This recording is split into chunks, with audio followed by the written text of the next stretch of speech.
नमस्कार, मैं गीता तिवारी। हमारे और आपके चैनल गीता भक्ति सीरीज में सभी मेरी माताएं और बहनें सभी को मेरा नमस्कार है। मैं आपको माघ महत्व सुनाने जा रही हूँ। इसके पहले यदि माघ महत्व के अध्याय आपने नहीं देखे हैं तो ऊपर लिंक आ रही है, उसको आप क्लिक करके और देख सकते हैं। तो आइए आज माघ महत्व का दूसरा अध्याय मैं आपको सुनाती हूँ। इति भूपम वाचः श्रुत्वा प्रवैखनासो मुनि भगवान ध्रुवमणि शीघ्रभ्यो देति मनोहरम। वेद व्यास जी बोले, हे सूत जी, राजा का ऐसा वचन सुनकर वैखनास मुनि कहने लगे, हे राजन, अंधकार को दूर करने वाले सूर्य नारायण शीघ्र ही उदय होने वाले हैं। उसी समय स्नान करने का कथा का ही नहीं, स्नान करके तुम अपने कुलगुरु वशिष्ठ से जाकर पूछो। ऐसा कह मौनी तपस्वी स्नान करने चला गया। राजा दिलीप भी वहां स्नान करके लौट रहे। प्रसन्नता पूर्वक अपने नगर को गया। वहां नगरवासियों ने उसकी पूजा की और बंदी जनों ने प्रत्येक स्नान पर स्तुति की। राजा ने रनिवास में जाकर वानप्रस्थ ऋषि की कथा सुनाई। सूत जी ने पूछा, हे भगवान, उस राजा के पूछने पर धर्मात्मा वशिष्ठ ने क्या कहा? व्यास जी बोले, राजा रात्रि में सुख से सोया, प्रातः काल उठकर सफेद घोड़ी के रथ पर बैठकर सफेद छत्र और चंवर से शोभायमान आभूषण तथा सुंदर वस्त्र पहने सुगंधित पुष्प युक्त मंत्रियों के साथ मगध और बंदी जनों से जय शब्द लगा स्तुति सुनता हुआ, ऋषि के शब्दों को याद करता हुआ वशिष्ठ ऋषि के स्थान पर पहुंचा। वहां महर्षि की स्तुति तथा आचार्य पूर्वक नमस्कार करके अर्घ देकर आशीर्वाद पाकर राजा सुखपूर्वक आसन पर बैठा। जब ऋषि ने राजा से कुशल पूछा तब राजा ने प्रसन्न होकर कहा, तब कुशल है, सब कुछ कुशल है।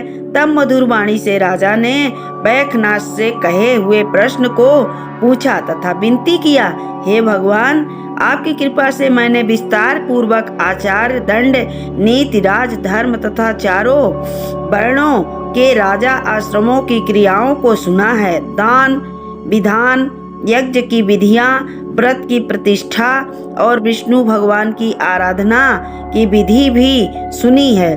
हे तपोधन, अब आप माघ स्नान के महत्व का नियम पूर्वक भली रीति मुझसे कहिए। वशिष्ठ जी बोले, हे राजन, आपने दोनों लोक के कल्याण करने वाले मुनि तथा वनवासियों के भी अंतकरण को पवित्र करने वाले इस माघ स्नान के बारे में पूछा है, सो सुनो।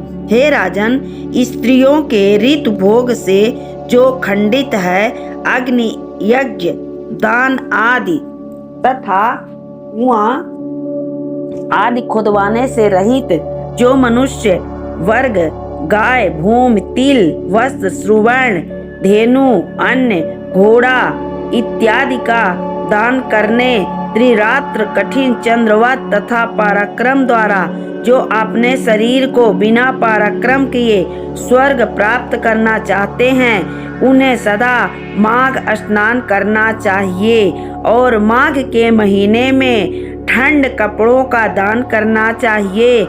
ऐसा करने से मनुष्य अवश्य ही पुत्र पौत्रों से युक्त वाला तथा राजा होता है। उसको मुक्ति देने वाली बुद्धि भी अवश्य होती है। हे नृप श्रेष्ठ, दिव्य दृष्टि वाले महात्माओं ने कहा है कि माघ मास में यज्ञ, तप तथा दान से अनंत फल होता है। सकाम अथवा प्रजा के हित के लिए अथवा भगवान के निर्मित जो स्नान करता है, उसकी काया शुद्धि, प्रीति, ऐश्वर्य तथा चारों प्रकार के फलों की प्राप्त होती है। अदिति ने 12 वर्ष तक मकर संक्रांति में अन्न त्याग कर माघ मास में स्नान किया। इससे उनके तीनों लोक को उज्जवल करने वाले 12 पुत्र हुए।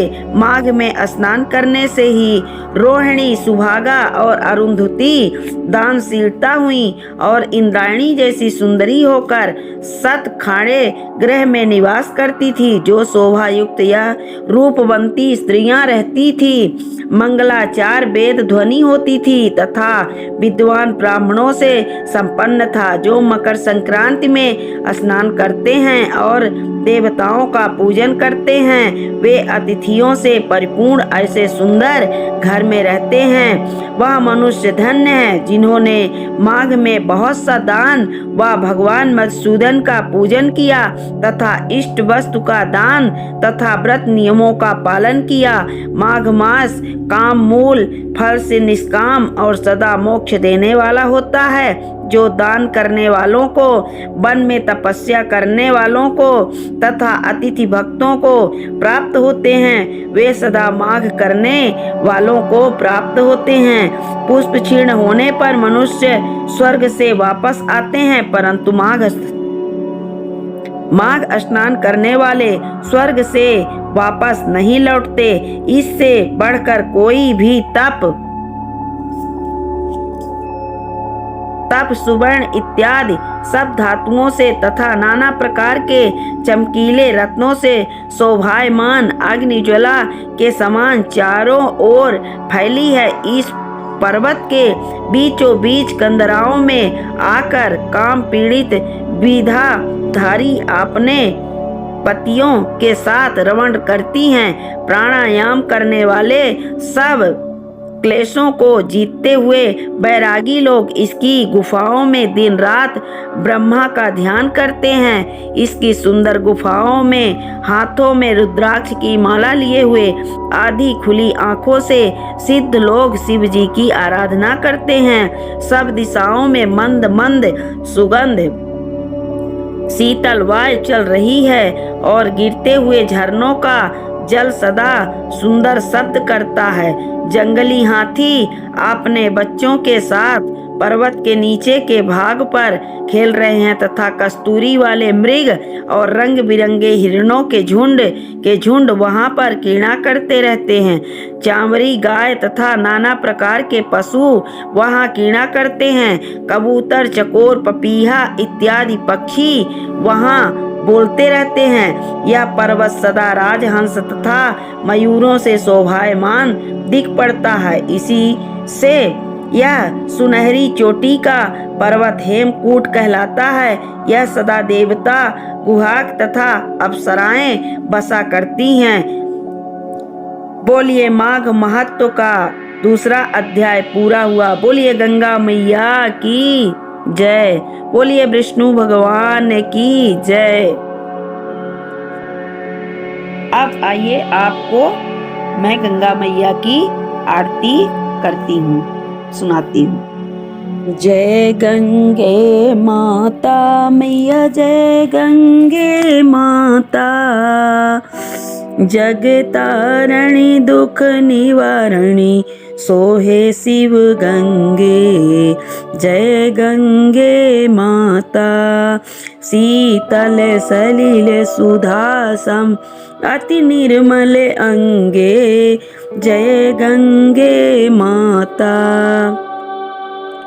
भूषण धरणी भौकी तरणी पाप करे भंगे। जय गंगे माता, पुत्र सगर के तारे क्षण के सतसंगे। जय गंगे माता, जो नर धावे श्रुति गुण गावे पतित होई चंगे। जय गंगे माता, मूक होई बाचाल शिखर चढ़े पंगे। जय गंगे माता, माथे मुकुट चंद्रवत कांति शांतनु अर्धंगे। जय गंगे माता। चार भुजा भूषण युत बसन सोते रंगे, जय गंगे माता। सुर मुनि ज्ञानी योगी धावे पद नंगे, चोखे प्रतिदिन गावे आरती श्री गंगे, जय गंगे माता। बोलिए गंगा मैया की जय। तो ये मेरा माघ महत्व का दूसरा अध्याय यदि आपको अच्छा लगा हो तो गंगा मैया के नाम से आप अवश्य ही लाइक करिए।